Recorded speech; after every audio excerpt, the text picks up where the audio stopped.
तो दोस्तों नमस्कार।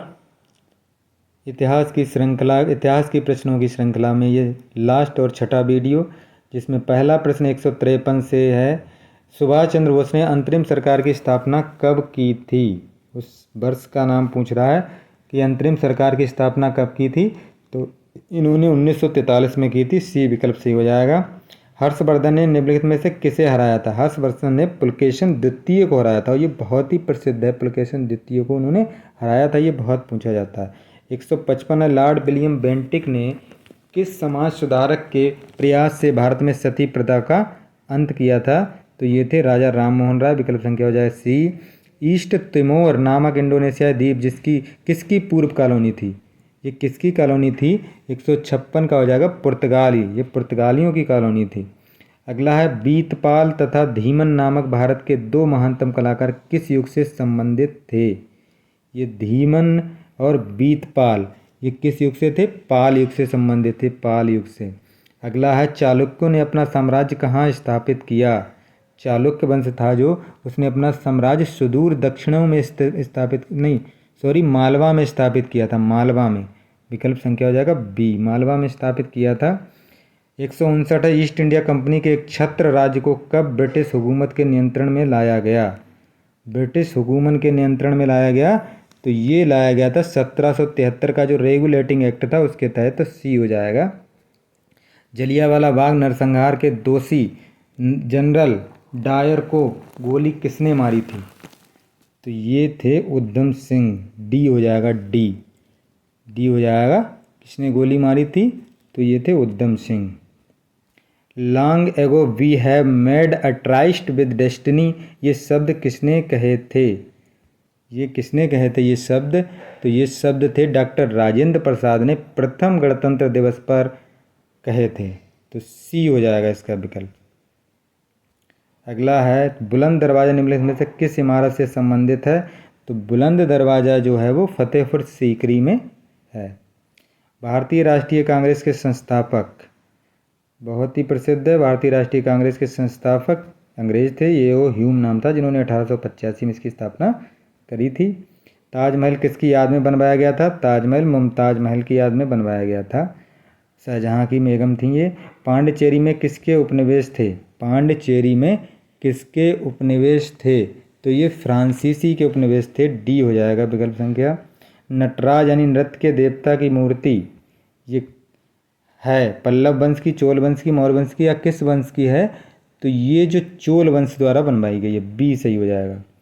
पल्लव वंश की राजधानी है कांचीपुरम। पल्लव वंश की राजधानी कांचीपुरम थी।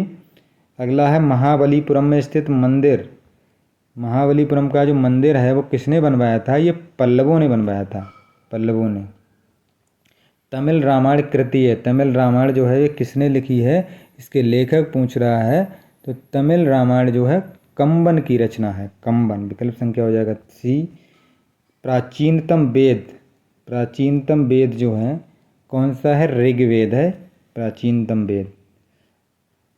महात्मा गांधी द्वारा दांडी यात्रा शुरू की गई, किस लिए शुरू की गई थी। महात्मा गांधी द्वारा विदेशी नमक के कानून को तोड़ने के लिए, या विदेशी वस्त्र के बहिष्कार के लिए, या ब्रिटिश के विरुद्ध, या उपरोक्त में से कोई नहीं। तो नमक कानून को तोड़ने के लिए की गई थी। पहला विकल्प सही हो जाएगा। अगला, महात्मा गांधी द्वारा असहयोग आंदोलन कब बंद कर दिया गया। महात्मा गांधी द्वारा 1922 में असहयोग आंदोलन बंद कर दिया गया था, चौरी चौरा कांड के बाद। 173, किस गवर्नर जनरल ने बंगाल में स्थायी बंदोबस्त लागू किया था। तो ये गवर्नर जनरल थे हमारे, किसने स्थायी बंदोबस्त लागू किया था। लॉर्ड कॉर्नवालिस ने। ये भूमि प्रबंधन व्यवस्था थी। जनगण मन 27 नवंबर 1911 को किस अधिवेशन में गाया गया था। किस अधिवेशन में गाया गया था। तो ये अधिवेशन था हमारा कोलकाता का। सी विकल्प संख्या हो जाएगा। बिंबिसार के बाद कौन उत्तराधिकारी बना। बिंबिसार जो था ये हर्यक वंश का था, और इसके बाद इसका जो उत्तराधिकारी बना है अजातशत्रु। इन्होंने ये वंश अपने पितृहंता के नाम से जाना जाता है। पितृहंता के नाम, पितृहंता मतलब पिता को मारने वाला। तो ये हो जाएगा अजातशत्रु। 176 चंद्रगुप्त विक्रमादित्य किस वंश से संबंधित थे? चंद्रगुप्त विक्रमादित्य जी गुप्त वंश से संबंधित थे। अगला है तुझके बाबरी के लेखक। तुझक ए बाबरी के लेखक जो हैं ये लेखक बाबर ही हैं। अगला है प्लासी युद्ध। प्लासी का युद्ध मैदान किस राज्य में है? प्लासी जो युद्ध मैदान है ये पश्चिम बंगाल में इस समय स्थित है, पश्चिम बंगाल में। हाइडेस्पिसीज युद्ध लड़ा गया था किसके किनारे? कौन सी नदी के किनारे लड़ा गया था? ये झेलम नदी के किनारे लड़ा गया था। तराइन का प्रथम युद्ध 1191 में हुआ था, तो इसका पहला ही विकल्प सही हो जाएगा। अगला 181 टीपू सुल्तान की राजधानी। टीपू सुल्तान जो था उसकी राजधानी वारंगल थी, बी से हो जाएगा वारंगल। चोल वंश का अंतिम शासक कौन था? चोल वंश का अंतिम शासक राजराजा द्वितीय, विकल्प संख्या हो जाएगा सी, राजराज द्वितीय। मेगस्थनी द्वारा रचित किस ग्रंथ ने भारत की मौर्यकालीन इतिहास का पता चलता है? बहुत ही प्रसिद्ध रचना है इनकी इंडिका। अगला निम्न यात्री का सही अनुक्रम कीजिए। सही अनुक्रम कीजिए, निम्न यात्री का सही अनुक्रम कीजिए। तो जो हमारा फायान जो था, ह्वेनसांग जो आया था, फायान जो आया था, फायान ये आया था 399 ईस्वी में, और हिनसोंग आया था 630 ईस्वी में।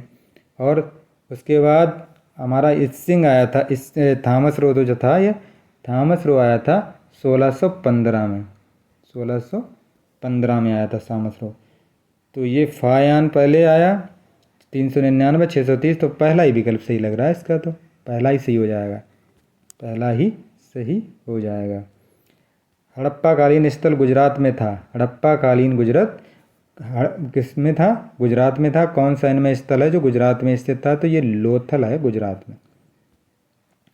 186 निम्नलिखित में से कौन सा स्थान विजयनगर साम्राज्य में गलीचा निर्माण के लिए प्रसिद्ध था? तो ये कालीकट जो था ये गलीचा निर्माण के लिए बहुत ही प्रसिद्ध था। निम्नलिखित में से कौन सी आत्मकथा है? और इनमें आत्मकथा जो है ये बाबरनामा है, और ये आत्मकथा का मतलब खुद किसी के द्वारा अपने बारे में, अपनी लाइफ के बारे में लिखा जाता है, उसे बाबरनामा कहते हैं, उसे आत्मकथा कहते हैं। तो ये बाबरनामा बाबर की आत्मकथा और बाबर ने ही लिखी है। अगला है किसने ऐसे बाग बगीचे जिसमें बहता पानी हो के निर्माण की परंपरा शुरू की? ये था हमारा शाहजहाँ, मुगल सम्राट का शाहजहाँ था जिन्होंने बाग बगीचे ऐसे बनाया जिसमें बहते पानी की व्यवस्था थी।